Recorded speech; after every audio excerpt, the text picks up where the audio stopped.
That's Old Water View, where I stayed last night. Very nice, actually.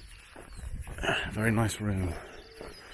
And that's where apparently Wainwright stayed himself when he did the coast to coast. And I think he stayed there a few other times as well, because there's a few framed things on the wall. I think it's his entries from the guest book. They frame them. There's some pictures of him. Yeah, lovely place. That's Patterdale.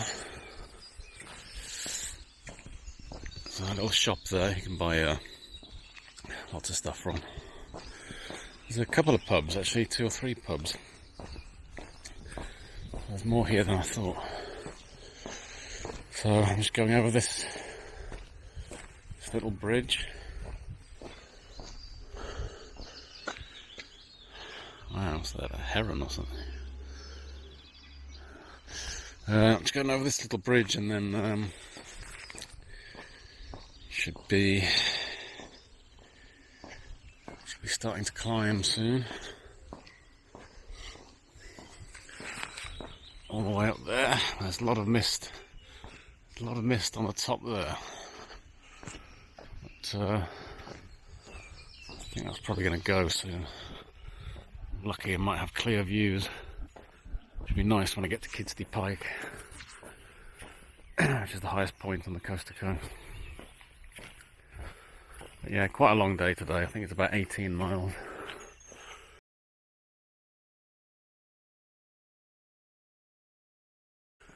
So I wanted to get out early, so it's about 6:30. So hopefully I can get to Shap sort of late lunchtime. Maybe get some food there, and then carry on to Crosby Ravensworth, where I'm staying tonight. Wow, that's amazing. Lovely view. This has got to be one of the best places in the Lake District for views. Superb.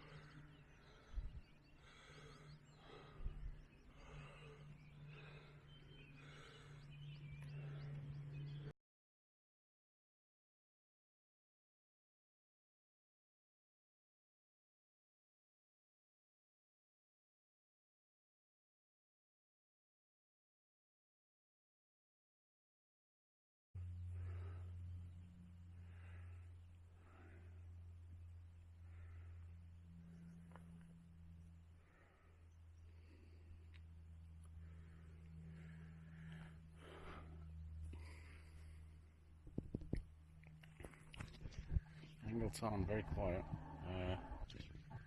It's not too cold. It's actually quite nice and cool for walking. But yeah, good spot to camp over there. You can walk out onto it. I think a lot of people do camp there, although actually no, you probably could camp here now. It'd be just about warm enough. Probably better in June, July, but yeah, you could certainly do it. Lots of mist this morning. Hopefully that'll burn away. And the route carries on. That's where I came from, over there. The path goes down there. It's difficult. If it's really misty, it's difficult. This section can be difficult to find your way.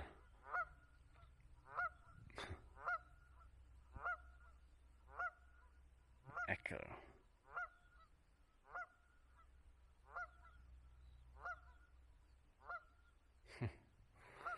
It can be difficult to find your way if it's really misty, but when it's like this, it's pretty straightforward. Just go around the tarn and keep following the path up there. Eventually we'll get to Kidsty Pike.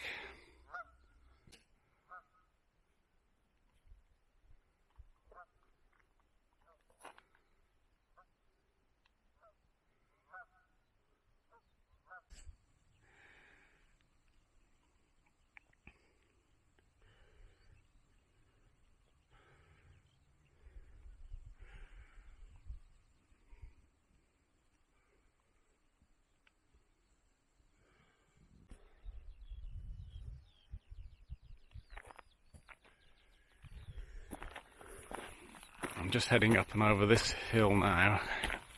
This is the knot, I think. Some pink sheep down there. And then once I'm over that, I'll start heading towards Kidsty Pike. And then after that, down towards Haweswater. So I'm doing okay so far. It's very quiet. Yeah.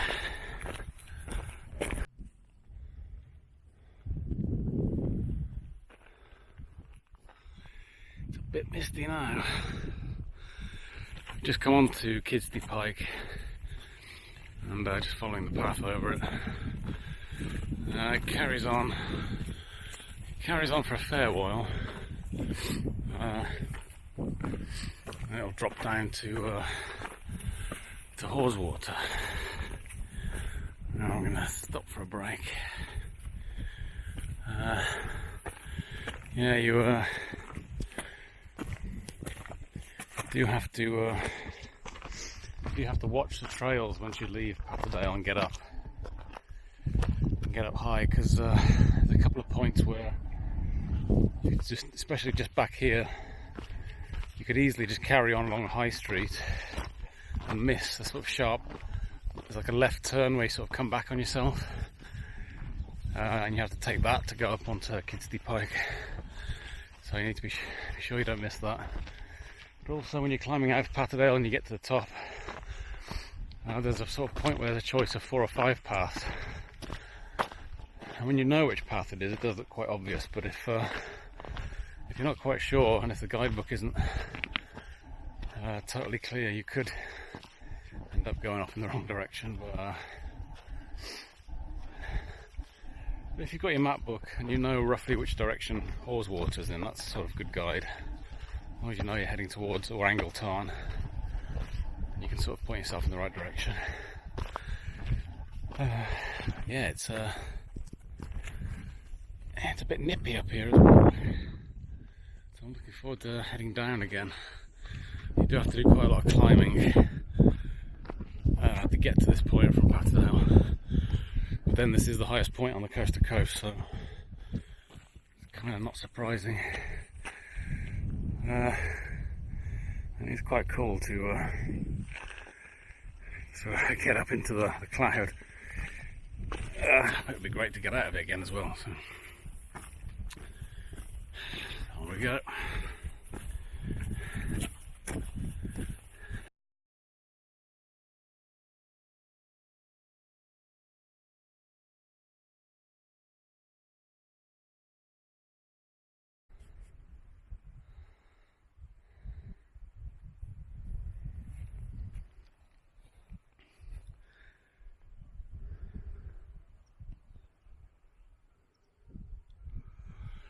That's Haweswater reservoir. It looks really still. Weirdly still.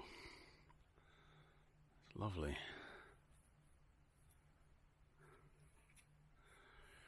Yeah, it was nice to get down out of the mist on Kidsty Pike and then get down to here. So, have a bit of a break. And then path goes down there. It starts to get quite steep down there,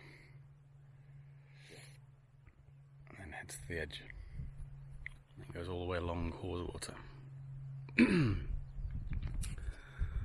Excellent.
Yeah, this is a notoriously dangerous descent because down this bit it's still very steep, but it's not so bad. I mean, I've heard of people doing themselves quite bad injuries down there, rolling their ankles and stuff. But up there, people have made a sort of alternative grass path because the main one is quite rocky and it's scree. And as soon as I started down it, I slipped and landed on my backside on quite a sharp rock. So yeah, be prepared for that, and be prepared for this descent down to Haweswater. It doesn't last that long actually, but it is steep, and yeah, do need to pay attention.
So I've got to Naddle Bridge, and when you cross over the road and come down the steps on the other side, there is this honesty box, and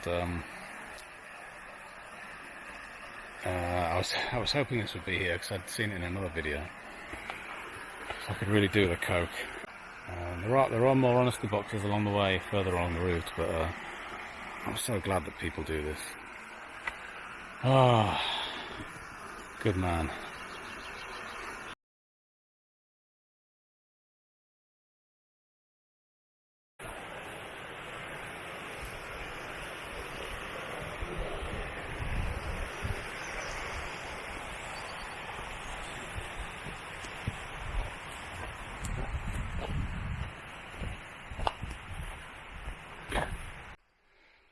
Those are the ruins of Shap Abbey. I had a look around when I did the coast to coast in 2008. I think my brother and I stopped there and had a break. But, I'm going to pass on that.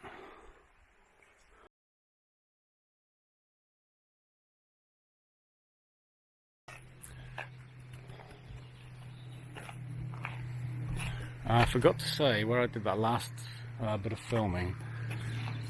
Just over the other side of that bridge, there's another honesty box. It's like a big chest, and that's got again, it's got loads of chocolate bars and crisps and drinks in it. Even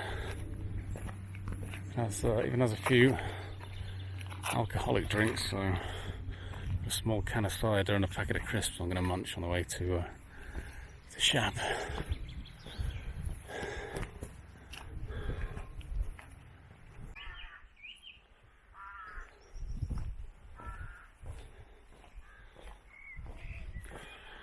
I'm just leaving Shap, and I stopped into the co-op. I didn't actually spend much time in Shap, but I stopped at the co-op and I bought quite a lot of stuff, which I often do when I'm hiking. I just buy way too much, but I'll get through most of it, I think, probably by tonight.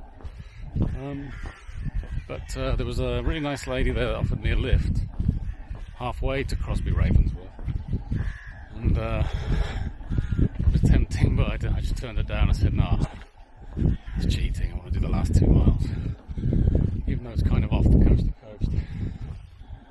I just want to finish the day, so I've done the whole day on foot. But, yeah, very friendly, very helpful.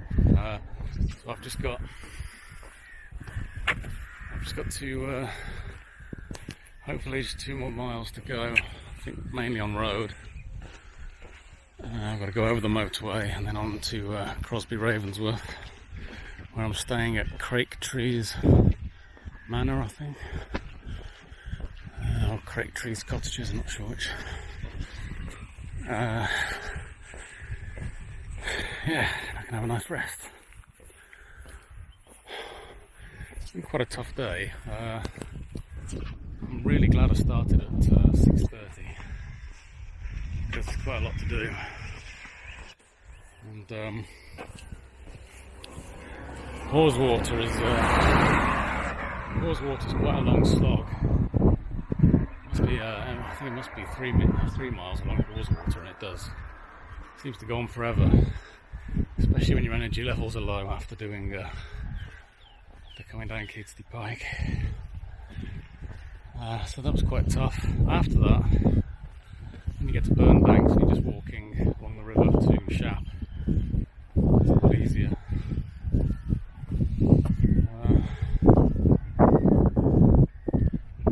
Surprised how many miles it was. 16, I think, to where I am now, just over 16. So yeah, it's a long day, so I'd suggest starting as early as you can, even if you have to miss out on a cooked breakfast.